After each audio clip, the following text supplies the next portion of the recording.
وَإِذْ قَالَ مُوسَىٰ لِقَوْمِهِ یا قومی، جب حضرت موسیٰ علیٰ نبینا علیہ الصلاۃ والسلام نے اپنی قوم سے فرمایا، یا قومی، اے میری قوم، انکم ظلمتم انفسکم، تم نے اپنی جانوں پر ظلم کیا ہے، تم نے اپنی جانوں پر ظلم کیا ہے۔ کیوں ظلم کیا ہے؟ باتخاذکم العجل، تم نے بچڑے کو معبود بنا کر اپنے آپ پہ ظلم کیا ہے، یعنی گناہ کیا ہے۔ فتوبوا الی بارئکم، لہٰذا اب تم اللہ کی بارگاہ میں توبہ و استغفار کرو، اپنے پروردگار عالم کی بارگاہ میں توبہ و استغفار کرو۔ فاقتلوا انفسکم، توبہ وہ کیسی ہوگی تمہاری؟ کس قسم کی توبہ ہوگی؟ توبہ کا طریقہ کار کیا ہوگا؟ فرمایا فاقتلوا انفسکم، تمہاری توبہ یہ ہے کہ تم ایک دوسرے کو قتل کرو۔ ذالکم خیر لکم عند بارئکم، یہ تمہارے لیے اللہ تبارک و تعالیٰ کے نزدیک بڑی بہترین بات ہے۔ یہ حضرت موسیٰ علیہ نبینا علیہ الصلوۃ والسلام اور آپ کی قوم بنی اسرائیل اور بنی اسرائیل کا جو واقعہ ہے بچھڑے کی پوجا کرنے کا، وہ بیان کیا جا رہا ہے۔ آپ نے گزشتہ درس میں سنا کہ سامری جادوگر نے سونے اور چاندی کا بت تیار کیا، بچھڑا تیار کیا۔ جب موسیٰ علیہ الصلوۃ والسلام تورات لینے کے لیے کوہ طور پر تشریف لے کر گئے تو واپس جب آئے تو سامری جادوگر نے سونے اور چاندی کا بچھڑا تیار کر کے بنی اسرائیل کو کہا کہ تم اس کی عبادت کرو، اور بنی اسرائیل نے اس سامری جادوگر کے کہنے پر بچھڑے کی پوجا شروع کر دی۔ جب موسیٰ علیہ السلام کوہ طور سے تورات لے کر واپس تشریف لائے تو دیکھا کہ میری قوم تو بچھڑے کی پوجا کر رہی ہے، میری قوم تو بچھڑے کو پوج رہی ہے، بچھڑے کی پوجا پاٹ کر رہی ہے۔ تو اس وقت اللہ تبارک و تعالیٰ نے حضرت موسیٰ علیہ نبینا علیہ الصلوۃ والسلام سے فرمایا کہ انہیں کہو کہ توبہ کریں، اللہ ان کی توبہ کو قبول فرما لے گا۔ اب اس سامری جادوگر کا جو یہ سارا واقعہ اور بنی اسرائیل کا جو بچڑا پوجنے کا واقعہ تھا، اس کی توبہ کا طریقہ بھی اللہ تبارک و تعالیٰ نے بیان فرمایا۔ وہ طریقہ کیا ہے؟ وہ طریقہ یہ تھا کہ تم جنہوں نے بچھڑے کی پوجا نہیں کی وہ قتل کریں ان کو جنہوں نے بچھڑے کی پوجا کی ہے۔ یہ قتل ہونے والوں کے حق میں توبہ ہے، یہ قتل ہونے والوں کے حق میں یہ توبہ و استغفار ہے، اللہ ان کے گناہ کو معاف فرما دے گا۔ بنی اسرائیل نے اس توبہ کو قبول کیا، حضرت موسیٰ کے حکم پر عمل کیا اور توبہ کے حکم کی تعمیل کے لیے اپنے آپ کو پیش کر دیا۔ اب توبہ کرنے کے لیے قتل ہونا تھا، قتل ہونے کے لیے بھی بنی اسرائیل تیار ہو گئے۔ روایات میں آتا ہے کہ صبح سے لے کر شام تک 70,000 بنی اسرائیل قتل کر دیے گئے۔ کتنے بنی اسرائیل؟ 70,000 بنی اسرائیل قتل کر دیے گئے۔ 70,000 بنی اسرائیل صبح سے لے کر شام تک توبہ کی مد میں قتل کر دیے گئے۔ جب شام کا وقت ہوا تو بنی اسرائیل جناب موسیٰ اور جناب ہارون علیٰ نبینا علیہ الصلوۃ والسلام کے پاس تشریف لے کر گئے کہ اے اللہ کے نبی، اللہ سے یہ معاملہ بھی درگزر فرما دیجئے۔ حضرت موسیٰ اور حضرت ہارون علیہ نبینا علیہ الصلوۃ والسلام نے گڑ گڑا کر اللہ کی بارگاہ میں دعا کی تو اللہ تبارک و تعالیٰ نے ان جو بنی اسرائیل تھے جو قتل توبہ کی مد میں قتل ہو رہے تھے، اللہ تبارک و تعالیٰ نے عام معافی کا اعلان فرما دیا اور ان کی توبہ کو قبول کر لیا۔ اب اس پوری آیت کا خلاصہ اللہ تبارک و تعالیٰ نے اسی آیت کے اگلے حصے میں اگلے 2-4 لفظوں کے اندر بیان کیا۔ سینہ تھام کے کال کھول کے سنیے گا اللہ تبارک و تعالیٰ نے بیان کیا کیا۔ اللہ تبارک و تعالیٰ نے اس سارے واقعے کو، منظر کو، حکم کو بیان کرنے کے بعد اللہ تبارک و تعالیٰ نے عام حکم بیان کیا اور اس کا نتیجہ بیان کیا۔ توجہ ہے، ذالکم خیر لکم عند بارئکم، اے میرے سونے بندے تمہاری یہ توبہ کرنا اللہ کے نزدیک بہت پیاری بات ہے۔ یہ اس سارے واقعے کا اور ساری بات کا یہ خلاصہ ہے۔ ذالکم خیر لکم عند بارئکم، یہ تمہارے نزدیک بہتر ہے اللہ تبارک و تعالیٰ کے ہاں۔ اس آیہ مقدسہ سے اب چند باتیں معلوم ہوئیں۔ ایک بات تو یہ معلوم ہوئی کہ توبہ، گناہ پر توبہ کرنا اللہ تبارک و تعالیٰ کے نزدیک بڑا پسندیدہ کام ہے۔ دوسری بات، گناہ پر توبہ کرنا اللہ تبارک و تعالیٰ کے نزدیک بندہ بہتر ہو جاتا ہے، بندہ اللہ کے ہاں بہترین ہو جاتا ہے، اللہ کے ہاں پسندیدہ ہو جاتا ہے، اللہ کے ہاں ایک مقام حاصل کر لیتا ہے، اللہ تبارک و تعالیٰ کے ہاں محبوب ہو جاتا ہے۔ اور میرے پیارے، جو اللہ کی بارگاہ میں مقبول ہو جائے، اللہ کی بارگاہ میں محبوب ہو جائے، اللہ کی بارگاہ میں پسندیدہ ہو جائے، دنیا میں اس پسندیدگی سے بہتر اور کوئی عمل نہیں ہے۔ دنیا میں اس سے بہتر اور کوئی عمل نہیں ہے۔ اور ہمارے بزرگ تو فرماتے ہیں من کان لہ المولا، جو رب کا ہو جاتا ہے دنیا اس کی ہو جاتی ہے، جو رب کا ہو جاتا ہے دنیا اس کی ہو جاتی ہے۔ جو اس دل کو اللہ کی بارگاہ میں جھکا لیتا ہے اللہ تبارک و تعالیٰ اسے اپنی بارگاہ میں محبوب بنا لیتا ہے، اور جس کو اللہ اپنی بارگاہ میں محبوب بنا لیتا ہے اللہ اپنے بندوں کے دلوں میں اس بندے کی محبت پیدا فرما دیتا ہے، اللہ اسے قبولیت عام عطا فرما دیتا ہے، اللہ اسے اپنی مخلوق کے دلوں میں ودیعت فرما دیتا ہے۔ مخلوق خدا کے دل اس توبہ کرنے والے کے لیے نرم ہو جاتے ہیں، اس کے لیے نرم ہو جاتے ہیں، اس کے لیے جو ہے وہ نہایت نرم و نازک ہو جاتے ہیں۔ اور اس آیت مقدسہ سے ایک بات یہ بھی معلوم ہوئی کہ گناہ جتنا بڑا ہوگا توبہ کی مد میں کام بھی اتنا بڑا کرنا پڑے گا۔ بنی اسرائیل نے بچڑے کی پوجا کی، بچڑے کی پوجا کی مد میں انہیں قتل ہونا پڑا۔ معلوم ہوا گناہ جتنا بڑا ہوگا سزا بھی اس کی اتنی ہی ہوگی۔ انہوں نے بچڑے کی پوجا کی، اللہ نے فرمایا انہیں قتل کر دو۔ یہ قتل ہونا ان کے لیے توبہ تھا، یہ قتل ہونا ان کے لیے توبہ کا سبب تھا، ان کے لیے قتل ہونا توبہ تھی۔ تو اس آیت مقدسہ سے ایک اور بات یہ معلوم ہوئی کہ توبہ کی توفیق اسی وقت بندے کو ملتی ہے جب رب بندے کو توفیق عطا فرماتا ہے۔ توبہ کی توفیق بندے کو اس وقت ملتی ہے جب اللہ تعالیٰ بندہ مومن پہ کرم فرماتا ہے، نظر رحمت فرماتا ہے، اللہ توبہ کی توفیق بھی عطا فرما دیتا ہے، اللہ توبہ قبول بھی فرما لیتا ہے۔ حضرت فضیل بن عیاض رضی اللہ تعالیٰ عنہ، آپ توبہ سے پہلے راہزن تھے، ڈاکے مارا کرتے تھے اور لوگوں کے حقوق مارا کرتے تھے، لوگوں کے حقوق ضائع کیا کرتے تھے۔ ایک دن دل میں خیال آیا کہ نہ جانے کتنے گناہ کر چکا ہوں، گناہ پر شرمندہ ہوئے، توبہ و تائب دل میں خیال آیا توبہ و استغفار کرنے کا، تو سوچا کیوں نہ اللہ کی بارگاہ میں توبہ کروں۔ جب خدا بند عالم کی بارگاہ میں توبہ و استغفار کی تو خیال آیا کہ مخلوق خدا کے جتنے حقوق میں نے تلف کیے ہیں، جتنے حقوق کو میں نے سلب کیا ہے، جتنے حقوق پر میں نے ڈاکہ ڈالا ہے، راہزنی کی ہے، ان بندوں سے بھی معافی کا خواستگار بنوں۔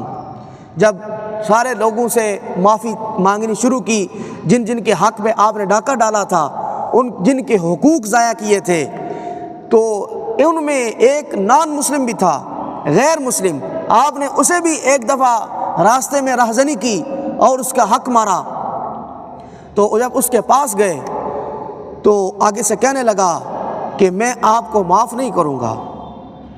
فضیل بن عیاض وہ اللہ کے محبوب کہ جو دل میں توبہ و استغفار کا پختہ ارادہ لیے کھڑے تھے، غیر مسلم کہنے لگا کہ میں تجھے معاف نہیں کروں گا، میں نے تو قسم کھا رکھی ہے کہ جب تک تو میرا حق مجھے واپس نہیں کرے گا میں تجھے معاف نہیں کروں گا۔ سننے کی بات ہے، توجہ سے سنیے گا۔ غیر مسلم کہنے لگا کہ میں نے قسم کھا رکھی ہے کہ تجھے معاف نہیں کروں گا جب تک تو میرا حق میرا واپس نہیں کرے گا۔ حضرت فضیل بن عیاض نے کہا غریب آدمی ہوں، کیسے تیرا حق پورا کروں گا؟ اس نے کہا کہ جاؤ جا کر اندر سے ایک تھیلی ہے وہ لے آؤ، مجھے واپس کر دو، تھیلی میری ہی مجھے واپس کر دو تو سمجھ لوں گا میرا حق مجھے واپس مل گیا ہے، میرا حق مجھے واپس مل گیا ہے۔ حضرت فضیل بن عیاض چلتے چلتے تھیلی کے پاس پہنچے، تھیلی کو اٹھایا، واپس آ کر غیر مسلم کو دی تھیلی۔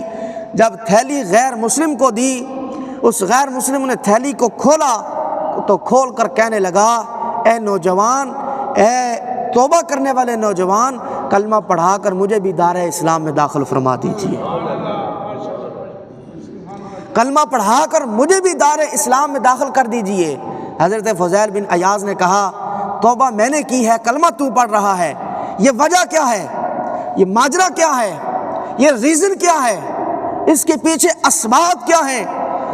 اس غیر مسلم نوجوان نے کہا، کہنے لگا کہ میں نے سابقہ کتابوں میں پڑھا ہے کہ اللہ کے آخری نبی کا امتی جب توبہ کرتا ہے اللہ اس کے ہاتھوں میں اتنی برکت عطا فرما دیتا ہے، اتنی برکت عطا فرما دیتا ہے، اگر مٹی کو بھی ہاتھ لگائے تو سونا بن جاتی ہے، اگر مٹی کو بھی ہاتھ لگائے تو سونا بن جاتی ہے۔ اللہ کی قسم اس تھیلی کے اندر سونا، ہیرے، سونا جواہرات نہیں تھے بلکہ مٹی کے ڈیلے تھے۔ آپ نے توبہ کی ہے، آپ نے مٹی کو ہاتھ لگایا ہے، رب تعالیٰ نے اس مٹی کو سونا بنا دیا ہے۔ معلوم ہوا توبہ و استغفار کی اتنی خیر و برکات ہیں، اتنی برکات ہیں کہ اللہ تبارک و تعالیٰ دنیا میں بھی اسے خیر و برکات عطا فرمانا شروع فرما دیتا ہے۔ آخرت تو دور کی بات ہے، آخرت کے اندر بندے مومن کو جو کیا کچھ ملے گا وہ تو دور کی بات ہے۔ اور میرے حضور علیہ السلام نے ارشاد فرمایا التائب من الذنب کمن لا ذنب لہ۔ حضور صلی اللہ علیہ وسلم نے فرمایا میرے جوان یاد رکھ لے بات، میرے امتی یہ بات پلے باندھ لے، گناہوں سے توبہ کرنے والا ایسے ہی ہے کہ جیسے اس نے گناہ کیا ہی نہیں،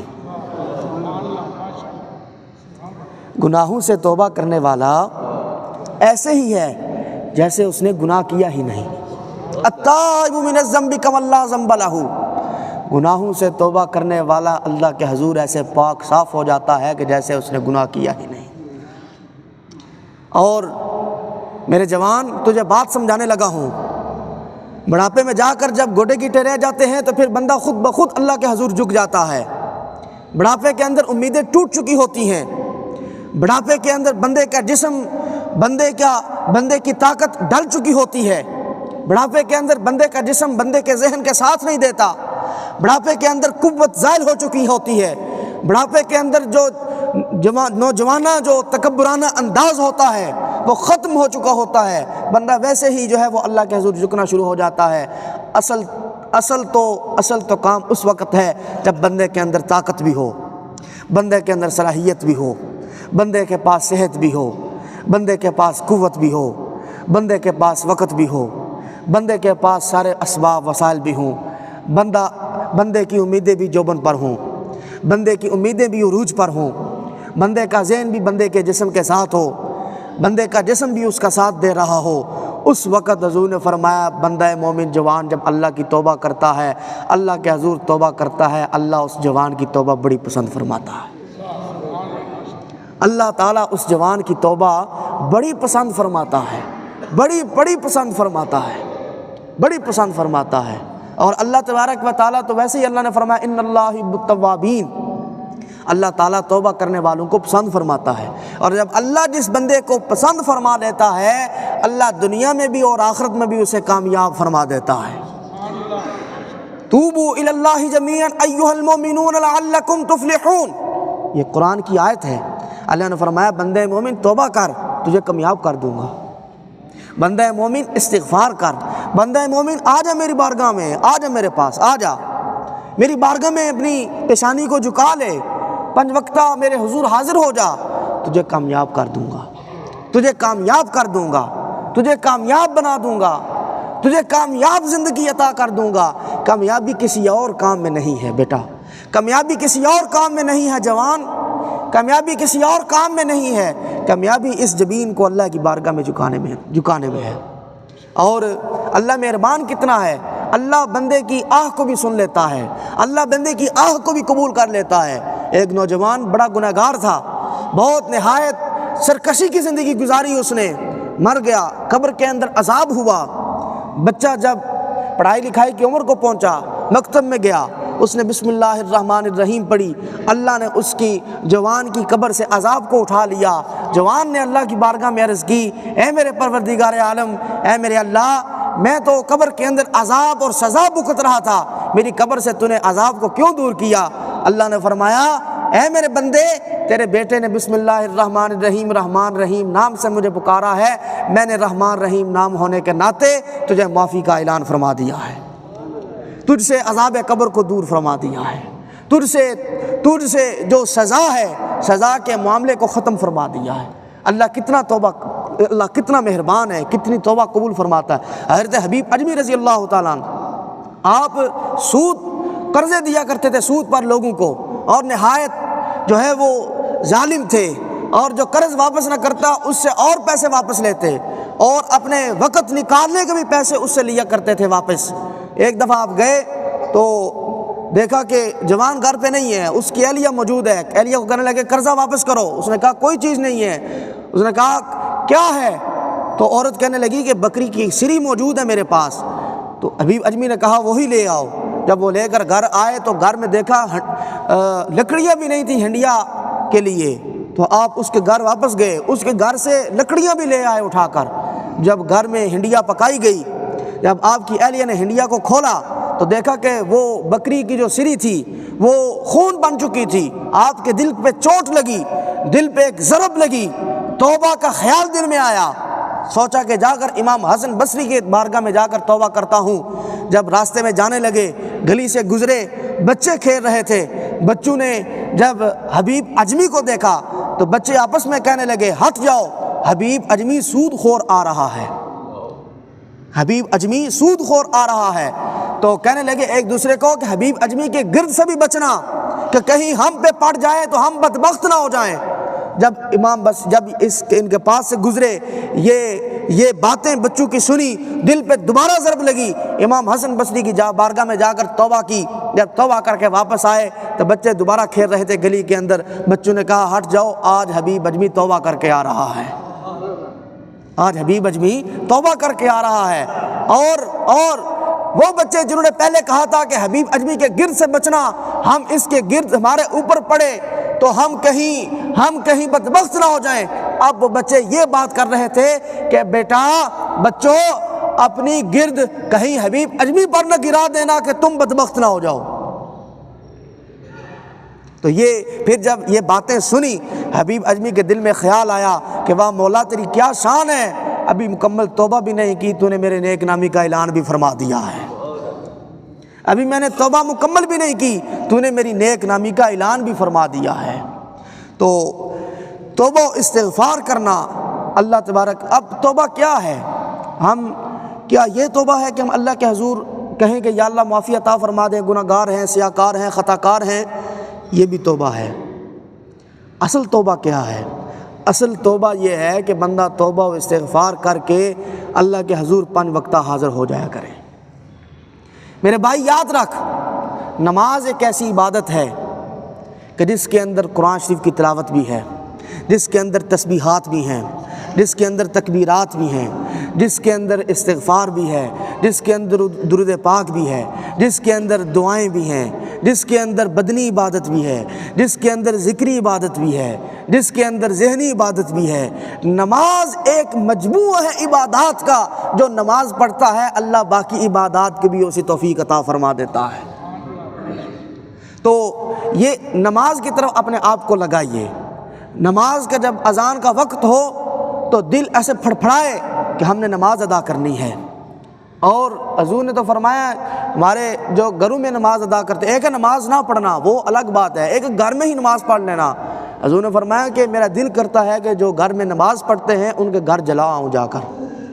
گھر میں جو نماز پڑھتے ہیں ان کا حضور نے اتنی ناراضگی کا اظہار فرمایا، اتنے غضب کا اظہار فرمایا، اتنی بے رخی کا اظہار فرمایا۔